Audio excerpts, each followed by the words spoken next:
পৃথিবীর মানুষের কাছ থেকে অনেক দূরে একদল দৈত্যরা বাস করত। ওই সকল দৈত্যগুলো অনেক বেশি বুদ্ধিমান ছিল। তারা মানুষের চেয়েও অনেক ভালো ভালো জিনিস আবিষ্কার করতে পারত, কিন্তু এত কিছু পারলেও তারা কখনোই নিজেরা বিদ্যুৎ উৎপাদন করতে পারত না। বিদ্যুৎ উৎপাদন করার জন্য তাদেরকে মানুষের কাছে আসতে হতো। তারা ছোট্ট ছোট্ট বাচ্চাদেরকে ভয় দেখাতো। এর ফলে বাচ্চারা যখন ভয় পেয়ে চিৎকার করত, তখন একটা বৈদ্যুতিক তরঙ্গ সৃষ্টি হতো, আর দৈত্যরা তাদের আধুনিক যন্ত্রের ভেতর ওই তরঙ্গ সংগ্রহ করে তাদের রাজ্যে নিয়ে যেত। কিন্তু হঠাৎ ভুল করে 2 বছরের একটা বাচ্চা মেয়ে একবার দৈত্যদের পৃথিবীতে চলে যায়। এরপর তো ঘটতে থাকে অনেক অনেক মজার ঘটনা। এমনই অসাধারণ একটা কাহিনী নিয়ে নির্মিত মনস্টার ইনস মুভির গল্প আজকে আপনাদেরকে শোনাবো। আপনাদের সাথে আছি আমি সাদি। তো চলুন গল্পটি শুরু করা যাক। দৈত্যদের বিদ্যুৎ উৎপাদনের জন্য আলাদা একটা কারখানা ছিল। আসলে দৈত্যরা টেকনোলজির দিক দিয়ে অনেক বেশি এগিয়ে ছিল। তারা মানুষের পৃথিবীতে এসে ছোট ছোট বাচ্চাদের ভয়ের আওয়াজগুলো একটা যন্ত্রের ভেতর সংগ্রহ করে নিয়ে যেত। তারা একটা আধুনিক দরজা তৈরি করেছিল। ওই দরজার ভেতর দিয়ে দৈত্যদের দুনিয়া থেকে এসব বাচ্চাদের ঘরের ভেতর খুব সহজেই যাওয়া আসা করা যেত। আর এক একটা বাচ্চাদের ঘরে যাওয়ার জন্য এক একটা দৈত্যকে চাকরি দেওয়া হতো। দৈত্যরা খুব সাবধানতার সাথে বাচ্চাদেরকে ভয় দেখিয়ে এনার্জি নিয়ে আবার তারা ওখানে চলে আসতো। কিন্তু তারা মনে করত যদি কোনো বাচ্চা তাদেরকে একবার দেখে ফেলে কিংবা ছুঁয়ে দেয় তাহলে তারা মারা যাবে। সেজন্য তারাও এই কাজ করতে অনেক বেশি ভয় পেত। যাই হোক, এভাবে তাদের দিনকাল ভালোই চলছিল। কিন্তু সমস্যা বাদে আসলে এখনকার সময়ের বাচ্চারা এত বেশি চালাক যে তারা খুব সহজেই দৈত্যদেরকে ভয় পায় না। এভাবে চলতে থাকলে হয়তো তাদের কারখানা বন্ধ করে দিতে হবে। তাই তাদের বস এটা নিয়ে অনেক বেশি চিন্তিত ছিল।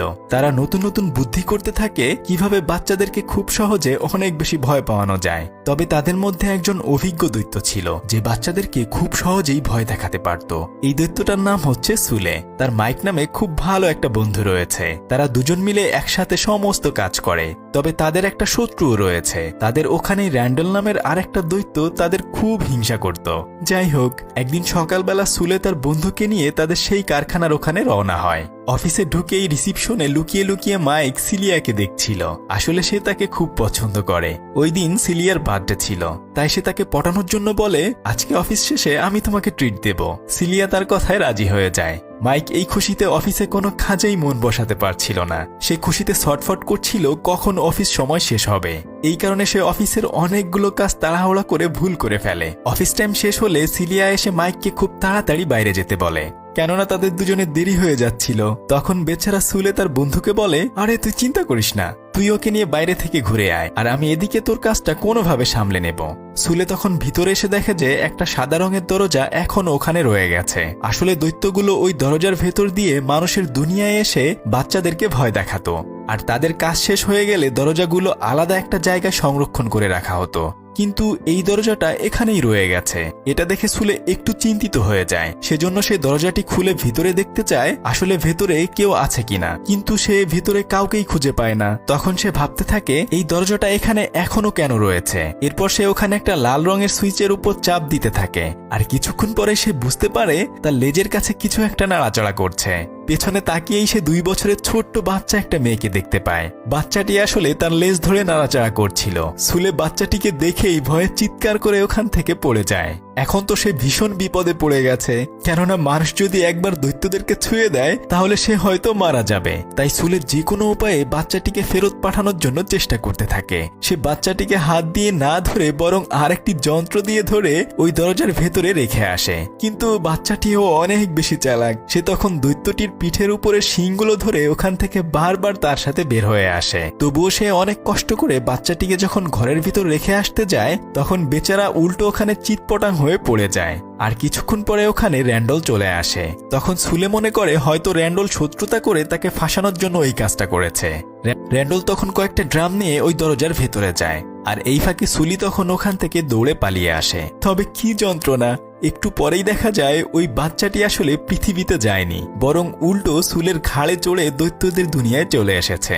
সে তখন কোনো উপায় না পেয়ে একটা ব্যাগের ভেতর ওই বাচ্চাটিকে ভরে আবার ওই দরজার ওখানে রেখে আসার জন্য যায়। কিন্তু ওখানে র্যান্ডল ছিল, সেজন্য সে দরজার পেছনে চুপচাপ লুকিয়ে থাকে। তখন র্যান্ডল ওই দরজা থেকে বের হয়ে তার কাজ শেষ করে সুইচ চেপে দরজাটিকে উপরে পাঠিয়ে দেয়। এখন তো সুলে পড়ে যায় ভীষণ বিপদে, কেননা সে এই বাচ্চাটিকে নিয়ে কি করবে। তাই সে চলে যায় তার বন্ধু মাইকের কাছে সাহায্যের জন্য।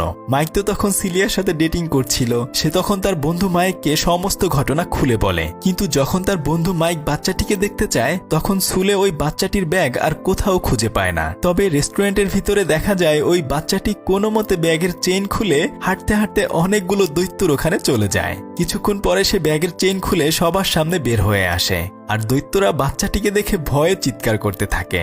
সবাই তখন মনে করে হয়তো এই বাচ্চাটির কারণে তাদের সবার অনেক বড় বিপদ হতে চলেছে। তখন ওখানকার দৈত্যরা ওই পিচ্চি বাচ্চার হাত থেকে বাঁচার জন্য ইমার্জেন্সি সিডিএ নাম্বারে কল করে দেয়।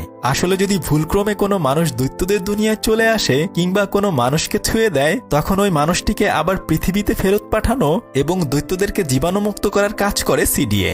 দৈত্যদের দুনিয়া থেকে মানুষ এসেছে এটা শুনেই মুহূর্তের মধ্যে সিডিএ এর একটা গাড়ি ওখানে চলে আসে। তারা ওখানে এসে রেস্টুরেন্টে একদম বন্ধ করে দেয় আর ওই বাচ্চাটিকে খুঁজতে থাকে। তখন সুলে তার বন্ধুকে নিয়ে অনেক কষ্টে বাচ্চাটিকে ধরে কোনো মতে ওখান থেকে তাদের বাসায় নিয়ে আসে, কেননা যদি তারা সিডিএর কাছে বাচ্চাটিকে দিয়ে দেয় তাহলে তাদের চাকরি চলে যাবে। তখন তারা দুই বন্ধু অনেক চিন্তা করতে থাকে কিভাবে তারা এই বাচ্চাটিকে পৃথিবীতে ফিরিয়ে দেবে। মাইক কথা বলার সময় হঠাৎ করে পা পিছলে পড়ে গিয়ে বালতির ভেতরে আটকে যায়। এটা দেখে বাচ্চাটি অনেক বেশি হাসতে থাকে। আর ঠিক তখনই একটা অদ্ভুত ব্যাপার ঘটে যায়। তাদের ঘরের ভেতরের সমস্ত লাইটগুলো বৈদ্যুতিক শক্তির কারণে জ্বলতে থাকে, আর ওই বাচ্চাটির হাসির কারণেই হাই ভোল্টেজ হয়ে বিদ্যুতের ফিউজ কেটে এলাকার কারেন্ট চলে যায়। তখন তারা দুই বন্ধু বলতে থাকে, আচ্ছা আমরা জানতাম বাচ্চারা যখন ভয় পায় কিংবা কান্না করে তখন অনেক বেশি বিদ্যুৎ উৎপন্ন হয়, কিন্তু বাচ্চারা যদি কখনো অনেক জোরে হাসে তাতেও মনে হয় অনেক বেশি বিদ্যুৎ উৎপন্ন হয়। তখন মাইক বলে, আরে না, আমার মনে হয় এই বাচ্চাটা একটু বেশিই বিষাক্ত, সেজন্য অনেক বেশি বিদ্যুৎ উৎপন্ন হয়েছে। তারা দুই বন্ধু যখন এগুলো নিয়ে একে অপরের সাথে কথা বলছিল, ঠিক তখন বাচ্চাটি সুলের অনেক ভালো একটা ছবি এঁকে ফেলে। এটা দেখে বাচ্চাটির প্রতি সুলের একটু একটু করে মায়া লাগতে শুরু করে। তাদের দুজনের মধ্যে এভাবে করে একটা ভালো বন্ধুত্বপূর্ণ সম্পর্ক গড়ে ওঠে। বাচ্চাটির অনেক বেশি ঘুম পেলে সে বাচ্চাটিকে তার বিছানায় শুইয়ে দিয়ে তার গায়ের ওপর একটা চাদর চেপে দরজা বন্ধ করে বের হয়ে আসে। সে তার বন্ধুকে বলতে থাকে, দেখ আমার মনে হয় এই বাচ্চাটা আসলে একটুও ক্ষতিকারক নয়, আমরা বরং চুপি চুপি করে এই বাচ্চাটিকে কোনোভাবে ওই দরজা দিয়ে আবার তার পৃথিবীতে পাঠিয়ে দেই, তাহলেই তো ঝামেলা শেষ হয়ে যায়। তখন মাইক বলে, আরে ভাই এইটা কি এত সোজা কাজ নাকি? আমরা এই বাচ্চাটিকে নিয়ে যখন রাস্তা দিয়ে বের হব তখনই তো সবাই আমাদেরকে দেখে ফেলবে, আর তখনই আমরা ধরা খেয়ে যাব। সুলে তখন বলে, আসলেই তো, যদি দিনের বেলা আমরা বাচ্চাকে নিয়ে বাইরে বের হই তাহলে তো আমরা ধরা খেয়ে যাব। এভাবে অনেকক্ষণ তারা দুজন চিন্তা করতে থাকে। এরপর সুলের মাথায় একটা বুদ্ধি আসে। সুলে তখন তার বাসার সোফা কেটে দৈত্যদের মতো দেখতে একটা স্যুট বানিয়ে নেয়। পরদিন সকালবেলা বাচ্চাটিকে ওই স্যুটের ভিতর ভরে তারা দুই বন্ধু তাকে নিয়ে তাদের অফিসের উদ্দেশ্যে রওনা হয়। কিন্তু অফিসে এসে সে দেখে যে এখানে সিডিএর মানুষজন পাহারা দিচ্ছে। তারা তো তখন অনেক বেশি ভয় পেয়ে যায়, কিন্তু যেহেতু বাচ্চাটি দেখতে অবিকল একটা দৈত্যর মতো ছিল সেজন্য সিডিএর চোখ ফাঁকি দিয়ে তারা অফিসের ভেতর প্রবেশ করে। আর ঠিক তখনই তাদের বসের সামনে তাদের দেখা হয়ে যায়। তাদের বস পিচ্চি ওই দৈত্যটাকে দেখেই সুলেকে বলতে থাকে, তোমার সাথে এই বাচ্চাটাকে? সুলে তখন বলে, এটা আমার ভাগ্নি, আজকে ওকে আমি আমার অফিস দেখানোর জন্য এখানে নিয়ে এসেছি। তারপর তারা কোনো মতে তাদের বসের চোখ ফাঁকি দিয়ে উপর তলায় চলে যায়, যেখানে আসলে ওই দরজাগুলো রাখা ছিল। এবার তারা দুজন মিলে খুঁজতে থাকে কোন দরজা দিয়ে আসলে ওই মেয়েটা এসেছিল।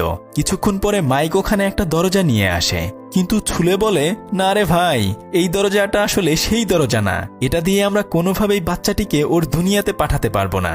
যখন তারা এসব বলাবলি করছিল ঠিক তখনই তাদের চোখ ফাঁকি দিয়ে বাচ্চাটি ওখান থেকে খেলতে খেলতে বাইরে বের হয়ে যায়।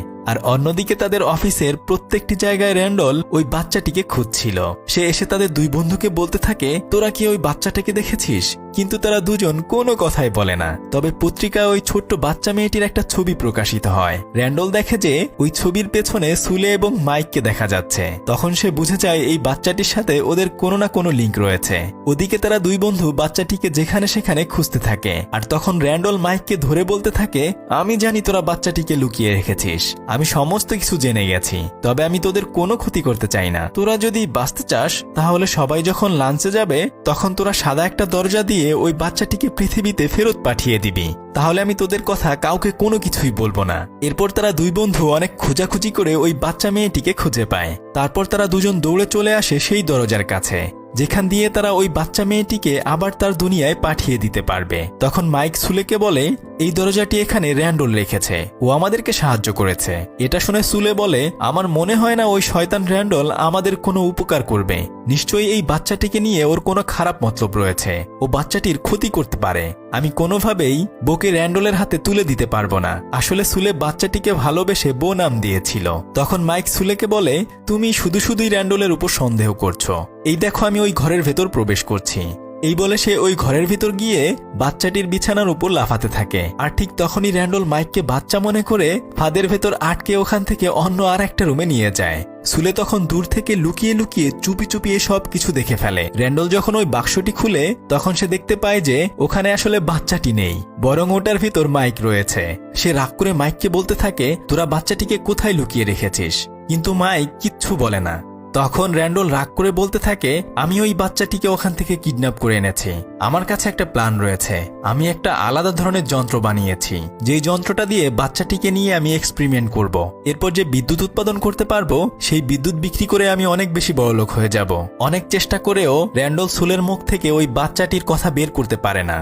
তবে সুলে কোনো মতে র্যান্ডলের চোখ ফাঁকি দিয়ে তার বন্ধুকে নিয়ে ওখান থেকে দ্রুত তাদের অফিসে পালিয়ে আসে। তারা দুজনে এসে র্যান্ডলের ষড়যন্ত্রের কথা তাদের বসকে জানিয়ে দেয়। আর তখন তারা দুজন ওই বাচ্চা মেয়েটিকে তাদের বসের হাতে তুলে দেয়। সবকিছু শুনে তাদের বস বলে, তোরা একদমই চিন্তা করিস না, আমি এই বাচ্চা মেয়েটিকে পৃথিবীতে পাঠানোর ব্যবস্থা করছি। এরপর সে ওখানে একটা দরজা নিয়ে আসে, কিন্তু তারা দুই বন্ধু বলতে থাকে, এটা তো ওই বাচ্চাটির দরজা না।